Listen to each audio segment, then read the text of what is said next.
పోతురాజేశం వేస్తుంటారు కదా, ఎప్పుడన్నా మీకు అమ్మవారి ఉగ్రరూపం కళలో కనిపించడం కానీ ఇట్లా జరగడం కానీ ఏమైనా జరిగిందన్న? కళలలో ఎప్పుడు కనిపించలేదు, రియల్గా అనిపించింది. అమ్మవారు కనిపించింది. మీరు శుద్ర పూజలు చేస్తారని అడుగుతుంటారు, నిజంగా మీరు చేస్తారా అన్న? మీకు వచ్చా? ఇప్పుడు వాళ్ళు అడిగిరా అని చెప్పి నువ్వు కూడా అడుగుతున్నావు. నేను అడగడం కాదన్న, అంతమంది క్వశ్చన్ చేస్తారు, అసలు రీజన్ ఏంది అంటే కొంతమంది అంటారు కదన్న మంటలేందే పోగరాదని. సామాన్ పూజ మీరు స్టార్ట్ చేసినాకనే వేరే వాళ్ళందరూ స్టార్ట్ చేశారని విన్నానా? మంచిదే కదా. ఆ పోతురాజు సామాన్ పూజ తర్వాత చాలా మందికి బుద్ధి అనేది వచ్చి వాళ్ళు గిట సామాన్ పూజ చేసుకోవడం కానీ విద్య లేని ఏం చేయలేము. ఇప్పుడు నేను ఒక గురువు దగ్గరికి విద్య నేర్చుకోలేదు, 9 మంది గురువుల దగ్గర నేర్చుకోలేదు. కూడా కలర్లు వాడుతున్న చాలా మంది పోతురాజులు కొంతమంది పండ్లు పెట్టుకోవడము, ఎంటలు పెద్ద పెట్టుకోవడము, ఇవన్నీ పెయింట్ వేసుకోవడం మొహన్కి, తర్వాత స్కిన్ ఎలర్జీలు వచ్చినాయని అవన్నీ విన్నాము.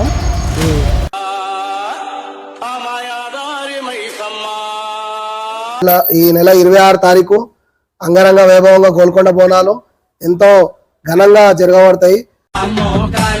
ధరణి దద్దరిల్లేలా మెరిసే ఆకారముంది, ఒక చేతిల రక్కసుల చెండాడే చక్రముంది. చల్ క్యా బాత్ కదరనాగు అమ్మా నేడు, అద్భుతంగా ఉంది ఆ కళ్ళను తోడు.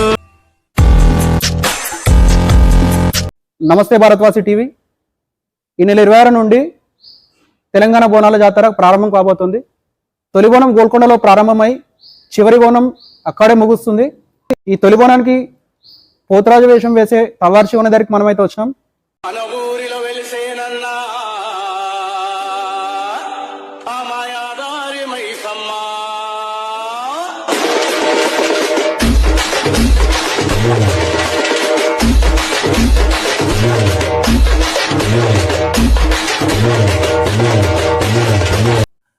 శివన నమస్తే. నమస్తే అన్న, జై శ్రీరామ్. జై శ్రీరామ్ అన్న. గోల్కొండ బోనాలు అంగరంగ వైభవంగా ప్రారంభం కాబోతున్నాయి అన్న. అయితే ఈసారి మీ ప్రిపరేషన్ ఎట్లుందన్న? ప్రిపరేషన్ ప్రతి సంవత్సరం లాగానే కొంచెం డిఫరెంట్ గా.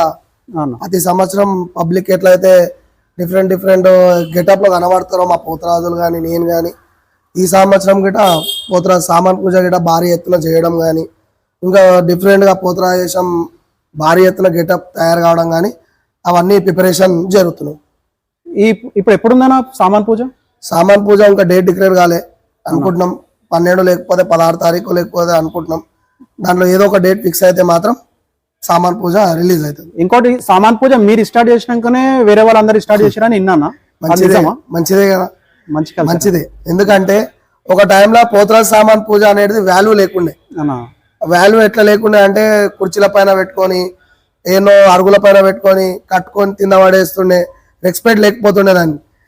మా తాత ముత్తాతలు ఎట్లా నేర్పించారంటే, మా ఉస్తాద్ ఎట్లా నేర్పించారంటే, పోతురాజు సామాన్ పూజ అనేది పవిత్రంగా పూజ చేయాలి, దాన్ని పవిత్రంగా కట్టుకోవాలి, దాన్ని అంత పవిత్రంగానే చూస్తే మళ్ళీ కర్కత్ బర్కత్ నిండాలి. ఆ విధానంగా మా ఉస్తాదు పోతురాజు సామాన్ పూజను చూపించాడు. నిండుగా మంచిగా పసుపు వేసి కుంకుమతోని అలంకరణ చేసి పటం వేసి పటం పైన సామాన్ పెట్టి భగవంతుడు ఉన్నాడు అన్నట్టు ఫీల్ అయ్యి ఆ సామాన్ పూజని పూజ చేస్తే మనకి కట్టుకున్న దానికంటే వాల్యూ ఉంటుంది. అట్లా ఆ సామాన్ పూజను తాత ముత్తాతలు ఎట్లయితే చేస్తున్నానో, ఆ సామాన్ పూజ కూడా భగవంతుడు లేక ఫీల్ అయ్యి దానికి బ్రాహ్మణ పూజ చేయించి ఆ సామాన్ పూజకి మళ్ళీ శుద్ర పూజ యాటలతోనే కానీ, బోనం సమర్పించడమే కానీ, ప్రతి ఒక్క పోతురాజుకి కంకణం కట్టడము, కొత్త పోతురాజులకి లింగం వేయడము, శిష్యులను చేసుకోవడము, అంగరంగ వైభవంగా గత 5 సంవత్సరాల నుంచి నేను అంతకుముందు చేసేటప్పుడు అంత సక్సెస్ లేకుండే, అంటే ఏదో మేము కలిసి చేసుకుంటుండే. దాన్ని ఎప్పుడైతే పబ్లిక్ సోషల్ మీడియా కానీ మీలాంటి యూట్యూబర్లు కానీ దాన్ని కొంచెం సామాన్ పూజని కొంచెం బయటికి తీసుకురావడం జరిగిందో, ఇప్పుడు అంగరంగ వైభవంగా పోతురాజు సామాన్ పూజ అంటే వెయిటింగ్ ఉన్నారు పబ్లిక్ గురించి. పబ్లిక్ పోతురాజులు, సీనియర్ పోతురాజులు కానీ ఎంతో నాకు ఎంకరేజ్ చేయడము, మా సీనియర్ పోతురాజులు, మా పుట్ట దేవరాజ్ కాక కానీ, విజయ్ కాక కానీ, మా అర్జున్ కాక కానీ, చాలా మంది పోతురాజులు మా సీనియర్లు ఉన్నారు, మా పోతురాజు సంఘం సీనియర్లు ఉన్నారు. వాళ్ళందరూ ఎంతో భక్తి శ్రద్ధలతో వచ్చి ఆ పూజని దగ్గరుండి చెయ్యడం కానీ, ఎంబడి ఎంకరేజ్ చేయడం కానీ, ఆ పోతురాజు సామాన్ పూజ తర్వాత చాలా మందికి బుద్ధి అనేది వచ్చి వాళ్ళు గిట సామాన్ పూజ చేసుకోవడం కానీ, సామాన్ పూజని నాలాగా చేయకుండా కొంచెం డిఫరెంట్ యాంగిల్లో చేసుకోవడం కానీ చేస్తారు. అట్లా చేసుకోవడం వల్ల నాకు చాలా ఆనందంగా ఉంది. ఎందుకంటే పోతురాజు సామాన్ పూజని ఇప్పుడైనా వాళ్ళకి తెలివి వచ్చి ఒక వేలో ఆ పోతల సామాన్ పూజనైనా ఇప్పుడైనా గౌరవించి ఆ పోతల సామాన్ పూజ చేసుకుంటారని నేను చాలా హ్యాపీగా ఫీల్ అవుతున్నా. అన్న నేను ఇంకొకటి అడుగుతా, పోతురాజు వేషం అంటే ఏదో నేను చిన్నప్పటి నుంచి చూసిన ఏదో మామూలుగా అనుకుంటుండే, కానీ మీరు ఈ పోతురాజు వేషంని చాలా పవిత్రంగా చేస్తారు. అంటే ఎట్లా అంటే అయ్యప్ప స్వామి పూజ ఎట్లా ఉంటుందో అట్లా అంత నిష్టగా మీరు ఫీల్ అవుతారు. కొంతమందిని మీరు పోయినసారి కూడా అనుకుంటా కొంతమంది అన్నారు కూడా, తాగి పోతురాజు వేషం వేస్తారు, అట్లా వేయకండి మంచిది కాదు, ఏడంటాడ గుట్కలు తింటారు అది తింటారు అని. దీని మీద మీ వర్షన్ ఏందన్న? గుట్కలు తినడం అంటే అది పబ్లిక్ లో ఇప్పుడు నోట్లో ఎర్ర కావడానికి సుఖకథ ఇలాచి బెల్గం అనే పానం, దానికి ఏదో కత్త ఎక్కువ వేస్తే నాలుగు ఎర్రగా అవుతుంది, చూపిస్తానికి గంభీరంగా ఉంటుంది. కాబట్టి ఏదో ఒక పాన్కి సున్నం ఎక్కువ వేపించడం, కత్త ఎక్కువ వేపించడం చేసుకుంటారు. కానీ ఈ ఆకు పద్ధతి అయితే పూర్వీకుల కాలందే. గుట్కాలు పబ్లిక్ లో వేసుకోవడం మాత్రం మంచిది కాదు, ఎందుకంటే చూసిన పబ్లిక్ గిట తప్పుగా అర్థం చేసుకుంటారు. ఇంకో విషయం ఏంటంటే అది వేసుకోవడం వల్ల ఉమ్మ అనేది విపరీతంగా వచ్చి పబ్లిక్ లో ఉంచడము, గుడి పక్కకు ఉంచడము అలాంటివి జరుగుతుంటాయి. దాన్ని చూసి పబ్లిక్ కొంచెం అవాయిడ్ చేసుకొని కొంచెం వాళ్ళ డిస్టర్బెన్స్ అవుతుంటారు. అలా కొంతమంది దిష్టి తీయించుకోవడానికి అదని వస్తుంటారు కదా మీ దగ్గరికి, కొంతమంది దయ్యం పడితే కూడా మీరు వదిలిస్తారని నేను విన్నా, అది నిజమానా? నిజమే. వాళ్ళకైనా దయ్యం పట్టింది, ఒంట్లో బాగాలేదు, ఏమైనా 3 తోలకైనా దిష్టి తగిలింది, అట్లా అయింది ఇట్లా అయింది అని వస్తే వాళ్ళకి బాగు చేయడమే కానీ చెడు చేయడం అనేది ఉన్నది. దిష్టి తీసి పంపిస్తుంటారు, ఎందుకంటే వాళ్ళు నమ్మి వస్తారు. పోతరాజు అమ్మవారి భక్తుడు, 24 గంటలు 365 రోజులు పూజ చేస్తాడు, అమ్మవారికి సేవలు చేస్తాడు. ఆయనకి దిష్టి తీసేయడం వల్ల మాకు మంచి జరుగుతుంది, ఆయన దిష్టి తీసేయడం వల్ల జరుగుతుంది అని వస్తారు. ఇప్పుడు విద్య లేనిది ఏం చేయలేం. ఇప్పుడు నేను ఒక్క గురువు దగ్గరికి విద్య నేర్చుకోలేదు, 9 మంది గురువుల దగ్గరికి నేర్చుకున్నా. 9 మంది గురువుల దగ్గరికి ఒక్కొక్క దగ్గరికి ఒకటి పోతరాజేశం ఒక దగ్గరికి అని, మంచి చెడ్డ ఒక దగ్గరికి అని, ఎట్లా ముందుకు ఎదగాలి ఒక దగ్గరికి అని, అట్లా ఎవరు నాకు ఇప్పుడు నువ్వు నాకు మంచి దారి చూపిస్తే నువ్వు కూడా నా గురువే. అట్లా నేర్చుకొని ఈ స్టేజ్కి మంచిగా ఉన్నా తప్ప చెడు పని అయితే నేర్చుకోలేదు. చెడు పని మనకొద్దు, చెడు పని మనం దాని దేవునికి మనం భూమి ఏదున్నా మంచి కోసమే చేసుకుంటాం, మంచి కోసమే ఉంటాం. అట్లా ఉన్నాం కాబట్టి ఇలా డేట్లు ఇట్లా ఉన్నాం. ఇక బదలాం చేస్తాడు, చెప్పుకునేటోడు చెప్తాడు, రాళ్ళు కొడతాడు, అన్ని అయ్యేటివి అయితేనే ఉంటాయి. మాట్లాడేటోడు వెనకల్లే మాట్లాడతాడు కానీ ముంగడ మాట్లాడాడు కదా, అందుకే వాడు వెనకల్లే ఉన్నాడు, మనం ముంగటనే ఉన్నాం. అలా మీకు పురాణపుల్ కిషన్ కాకకున్న సాన్నిహిత్యం ఎట్లాంటిదన్న? చాలా మంచిది, ఎందుకంటే ఆయన గిట ఒక గురువే నాకు. ఎందుకంటే బతుకుట్లో ముందుకు ఎట్లా సాగదించి వెళ్ళాలి, ఎట్లా బతకాలి మనిషి అనేది మాటలతోనే చెప్పేస్తుండే. ఇట్లుండాలి బయట, అట్లుండాలి, ఎవరికి లొంగొద్దు, మన రూపాయి మనమే తినాలి, మనమే బతకాలి, మంచిగా ఉండాలి, ఎదుటి మనిషిని అన్యాయం చేయొద్దు అన్నట్టు ఆయన ధైర్యం చెప్తుండే. ఆ ధైర్యంలో ఆయన మాటలలో అదొక ధైర్యం నాకు. ఇప్పుడు ఆయన కాలం చేసి చాలా రోజులు అవుతుంది కానీ ఇప్పటికీ ఆయన ఉన్నట్టే మాకు అనిపిస్తుంది. ఆయన ఉన్నాడు, ఇంట్లోనే ఉన్నాడు, మాకు ఎప్పుడో పిలుస్తాడు, పలకరిస్తాడు అన్న ఫీలింగే ఉంది. అదే విధానంగా ఆయన లేకున్నా కానీ గావ్ ప్రోగ్రామ్ కానీ అక్క కానీ వాళ్ళ పెద్ద బిడ్డ కానీ అక్క కానీ చేయడం జరుగుతుంది. ఆమెకు సహకరించి బస్తీ వాస్తులు కానీ ఎంతో అంగరంగ వైభవంగా బోనాలు కానీ, బలిగంప కార్యక్రమమైన, రంగం కార్యక్రమమైన కానీ కాకలేని లోటు అక్క తీరుస్తుంది. కిషన్ కాకకి పసుపు కుంకుమతోన పోతరాజు వేషం వేసుకుంటేనే ఇష్టం అని మీరు ఇంతకుముందు చెప్పారన్న, కానీ మీరు కూడా కలర్లు వాడుతారు, దానికి అసలు ఏందన్నది విషయం ఏంది? ఇప్పుడు ఒకసారి మేకప్ వేసుకోవడం జరిగింది. ఆ మేకప్ వేసుకుంటే కాక కోపం కావడము, కాక మంచి మాట చెప్పడం, తాతలు ముత్తాతలు మనలు పసుపు కుంకుమని వేసిరు, ఇట్లా వేయొద్దు బేటా, నువ్వు పసుపు కుంకుమతోనే వేసి గావు పట్టాలంటే ఇక అప్పటి నుంచి కాక మాట పైన పసుపు కుంకుమతోనే వేసి గావు పట్టడం జరిగింది. గావు పడుతురన్నా, కానీ మీరు కూడా కలర్లు వాడుతారు. చాలా మంది పోతరాజులు కొంతమంది పండ్లు పెట్టుకోవడము, ఎంటికలు పెద్ద పెట్టుకోవడము, ఇవన్నీ పెయింట్ వేసుకోవడం మొహన్కి, తర్వాత స్కిన్ ఎలర్జీలు వచ్చినాయి అని అవన్నీ విన్నాము. అది ఎంతవరకు కరెక్ట్ అన్న? అట్లా కలర్లు వేసుకుంటే గంభీరత్వం కోసము ఇప్పుడు పసుపు కుంకుమలో అంత అట్రాక్షన్ ఉండదు. పసుపు కుంకుమ old is gold, gold is gold. ఇప్పుడు దీనికి ఏంటంటే గంభీరత్వం కనబడడానికి పోతరాజు ఉండడమే గంభీరత్వం ఉంటే, పసుపు కుంకుమతో ఉండడైనా నార్మల్గా ఉన్న గంభీరత్వం పోతరాజే. పోతరాజు లేకపోతే దాన్ని కొంచెం మేకప్ వేసి దాని దయ్యాల లెక్క రెడీ చేసి ఇట్లా వేసుకుంటే అది కొంచెం గంభీరత్వం కనబడుతుంది. దాన్ని మా పోతరాజులు మా తమ్ముళ్ళు కొంచెం మంది ఏం చేస్తారు అంటే గంభీరతను దయ్యాన్ని తయారు చేసుకుంటారు. దానివల్ల చాలా ఇబ్బందులు జరుగుతున్నాయి. అప్పుడులో మేము స్టార్టింగ్ లో మేకప్ వేసేటప్పుడు ఇప్పుడు మేకప్ కిట్లు వాడుతున్నాం. మేము అప్పుడు మేకప్ కిట్లు వాడకపోతుండే, డైరెక్ట్ ఏషియన్ పెయింట్ వాడుతుండే.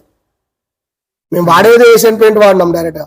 అది తీయడానికి 2 రోజులు 3 రోజులు పెట్రోల్ తోని, టార్పంటర్ ఆయిల్ తోని, పెరుగుతోని, నిమ్మకాయలతోని చాలా కష్టపడేది. ఇప్పుడు తోలు వెళ్తుండే, స్కిన్ ఎలర్జీ వచ్చేస్తుండే, బుగ్గలు వస్తుండే, నానా కష్టాలు పడ్డాం. దాని తర్వాత మెల్లమెల్లగా మేకప్ లకు మారినాం తప్ప మేకప్ లో మారే ఛాన్స్ లేకుండే. అప్పుడు ఏంటంటే కొంచెం ఈ బొట్టు సెట్ చేసుకున్నాం. శివాజీ మహారాజ్ బొట్టు అంటే నాకు బాగా ఇష్టం అనమాట. ఆ బొట్టుకి శివాజీ మహారాజ్ బొట్టు వేయడం, మీడియా బాగా కవర్ చేయడం, దాని తర్వాత మెల్లగా ఫేస్ తిని దిగడం, ఇక మేకప్ లోకి వచ్చేసిన. దాని తర్వాత ఇక మేకప్ వేస్తేనే మీడియా షూట్ చేస్తుంది. ఇప్పుడు మేకప్ ఉన్న వాళ్ళకి బాగా కెమెరా మొత్తం షూట్ చేస్తుంది. మేకప్ లేని వాళ్ళ దగ్గరికి ఎందుకు పోతలేదు? వాళ్ళని కూడా షూట్ చేయాలి, వీళ్ళని కూడా షూట్ చేయాలి. అంటే ఇప్పుడు సోషల్ మీడియాలో వీడియోలు ఎక్కడ రన్ అవుతున్నాయి? మేకప్ ఉన్న వాళ్ళ దగ్గర రన్ అవుతున్నాయి. మేకప్ లేని వాళ్ళ దగ్గర రన్ అవుతున్నాయా? ఇది తప్పు వాళ్ళది. ఫస్ట్ సోషల్ మీడియాదే తప్పు. ఎందుకంటే ఫస్ట్ అయితే జనాలు ఏది చూస్తారో అదే చూపిస్తుంది కదా. అందుకే జనాలకి ఏది చూపిస్తుందో అదే చూపిస్తుంది కదా. అందుకే జనాలకు ఏదైతే ఎంకరేజ్, జనాలకు ఏదైతే ఇంట్రెస్టో ఆ విధానంగా మేము కూడా మేకప్ లోకి వేస్తున్నాం. అన్న మీరు పోతురాజేశం వేస్తుంటారు కదా, ఎప్పుడన్నా మీకు అమ్మవారి ఉగ్రరూపం కళలో కనిపించడం కానీ ఇట్లా జరగడం కానీ ఏమైనా జరిగిందన్న? కళలలో ఎప్పుడు కనిపించాలి, రియల్ గా అనిపించింది. అమ్మవారు కనిపించింది. అమ్మవారు డైరెక్ట్ గా గాలి రూపంలో కనబడ్డది, నీడ రూపంలో కనబడ్డది. ఎన్నో ఎన్నో యాక్సిడెంట్లు కాకుండా, ఎన్నో ఇబ్బందులు కాకుండా, ఎన్నో అడ్డంకులకే నన్ను డైరెక్ట్ గా పక్కకు జరిపిన రోజులు కూడా ఉన్నాయి. ఇంకోటన్నా, మీరు కొన్ని ఛానల్ కానీ కొన్ని కానీ మీ మీద నెగిటివ్ అన్నాయా ఏది అది ఏమనుకొని చేస్తారో కానీ మీరు శుద్ర పూజలు చేస్తారని అడుగుతుంటారు. నిజంగా మీరు చేస్తారన్న? మీకు వచ్చా? ఇప్పుడు వాళ్ళు అడిగిరా అని చెప్పి నువ్వు కూడా అడుగుతున్నావు. నేను అడగడం కాదన్న, అంతమంది క్వశ్చన్ చేస్తారు. అసలు రీజన్ ఏంది అంటే కొంతమంది అంటారు కదన్న, మంటలేందే పొగరాదని. నేను అందుకని మీకు అడుగుతున్నా.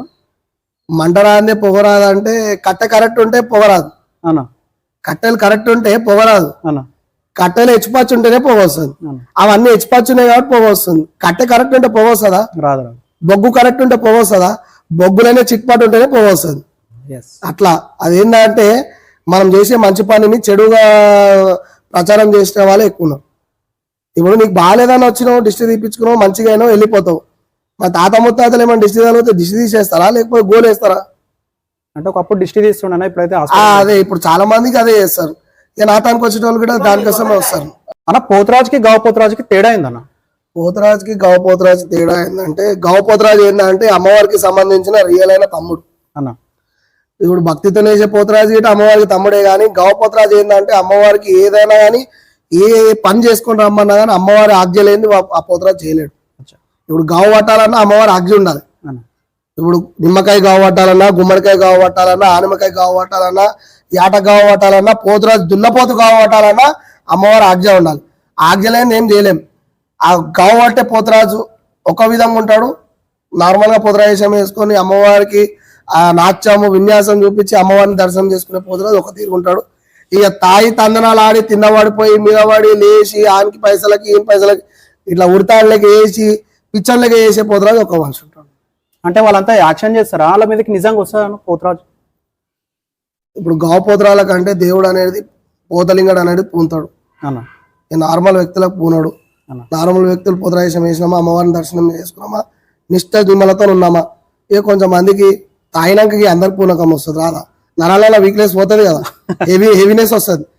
తాగినప్పుడు ఫస్ట్ పేకు డల్గా ఉంటాడు, సెకండ్ పేకుకి జర కాకిలేక వరుతాడు, ఇక థర్డ్ పేక్కి షేర్ అంటాడు, ఇక ఫోర్త్ పేక్కి సవా షేర్ అంటాడు. ఇక అది అంతే. ఇక అన్న గావ పడతారు కదా, గావ ఎందుకు పడతారన్న?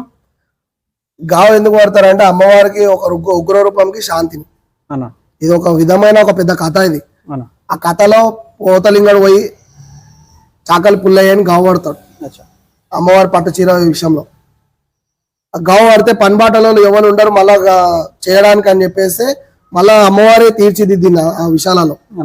దాని తర్వాతనే మళ్ళా ఈ గావ కార్యక్రమం అనేది నడుచుకుంటూ వస్తుంది. ఇప్పుడు అమ్మవారి కళ్ళిప్పాలన్నా, బొడ్రాయి ప్రసిద్ధన చేయాలనుకున్నా, బలిగంప కార్యక్రమం ఉన్నా, ఏది ఉన్నా గావ కార్యక్రమం మాత్రం జరుగుతుంది.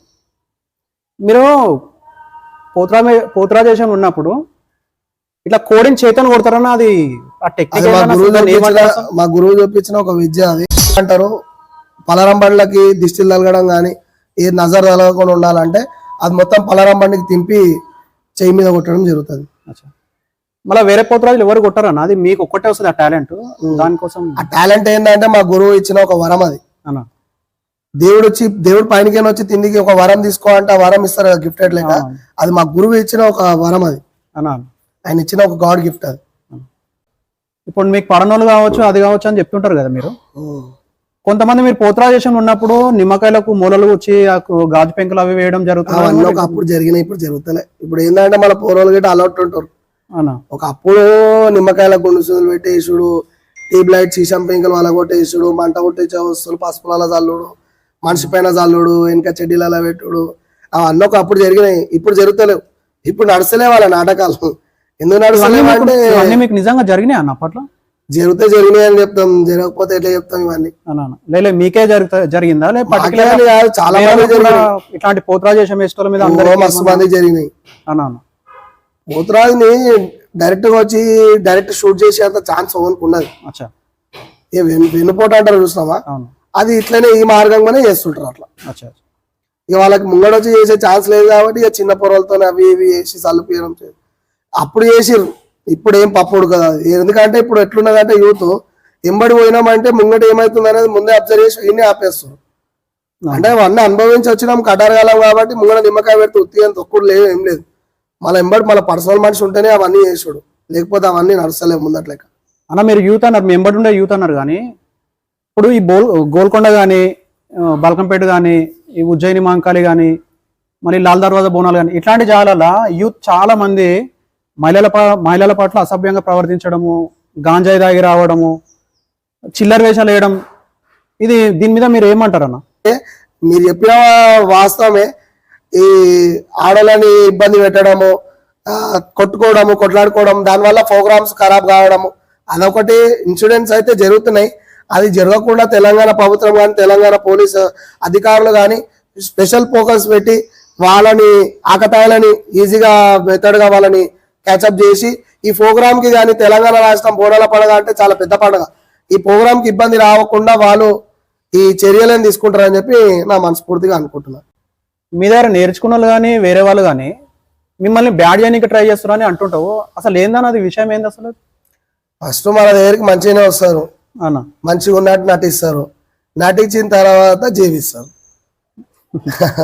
ఏంటంటే మనకి అన్నం తినుసు తెలుసు కానీ మనం ఎట్లా అంటే విశ్వాసం, మనం నమ్మకే జహాబ్, ఉప్పుని తింటే విశ్వాసంగా ఉంటాం అనమాట. మన దగ్గర కొంచెం మంది లేఖిగాలు ఏం చేస్తారంటే అన్నం పెట్టిన దగ్గర సున్నం పెడతారు అనమాట. ఈ సున్నం పెట్టే కొడుకులు అనేది కొంచెం మంది ఎక్కువైపోయారు. అది రిలేటివ్ అయినా కానీ సొంతం తమ్ముడైనా కానీ బయటోడైనా కానీ ఎట్లా అయిపోతున్నారు అంటే సమాజం ఎట్లా నడుస్తుంది అంటే, ఇప్పుడు నాకు మాట్లాడడం ఇష్టం లేకపోతే నేను వాడిని రిలేషన్ కట్ చేసుకుంటే వాని గురించి ఏడా బ్యాడ్ చెప్పాను, లైట్ తీసుకుంటా. అంతేనా? నాకు నీతో మాట్లాడడం ఇష్టం లేకపోతే లైట్ తీసేసుకుంటా, కానీ నీ గురించి ఏడా బ్యాడ్ చెప్పాను. వాడు ఏం చేస్తాడంటే ఒక కంకణం కట్టుకుంటాడు అనమాట. వాడు నాతో రిలేషన్ కట్ చేసుకున్నా కానీ వాడు నా గురించి ఏదో సాధించిండు, ఏదో గొప్పతనం చేసిండు అన్నట్టు నా గురించి పోయి చెప్పుకోవడము. వచ్చే నెల ఈ నెల 26 తారీఖు అంగరంగ వైభవంగా గోల్కొండ బోనాలు ఎంతో ఘనంగా జరగబడతాయి. బంజారి దర్వాజా నుంచి తొలి బోనము పటేలమ్మ ఆధ్వర్యంలో, కులవర్తి వాళ్ళ ఆధ్వర్యంలో, శ్రీకాంచారి అన్న ఆధ్వర్యంలో, బొమ్మల సాయిబాబాచారి వాళ్ళ ఇంట్లోకైనా గిట అమ్మవారి విగ్రహాలు ఊరేగింపుగా వెళ్తాయి. మీరు గిట అక్కడికి వచ్చి అమ్మవారి దర్శనం చేసుకొని తొలి బోనం పోతురాలను అందరినీ చూసి అమ్మవారిని దర్శించుకొని మీరు మీ కుటుంబ సభ్యులు అందరూ ఆరోగ్యంగా ఉండాలని చెప్పి నా మనస్ఫూర్తి కోరుకుంటున్నాను. ఈ ఛానల్ని సబ్స్క్రైబ్ చేసుకొని వాళ్ళ అభిప్రాయాన్ని కామెంట్ రూపంలో తెలియజేసి అందరికీ షేర్ చేస్తారని చెప్పేసి నా మనస్ఫూర్తి కోరుకుంటున్నాను. Thank you. ధరణి దద్దరిల్లేలా మెరిసే ఆకారముంది, ఒక చేతిల రక్కసుల చెండాడే చక్రముంది. చెల్ క్యా బాత్ కదర్ నాకు అమ్మా నేడు, అద్భుతంగా ఉంది ఆ కళ్ళను తోడు.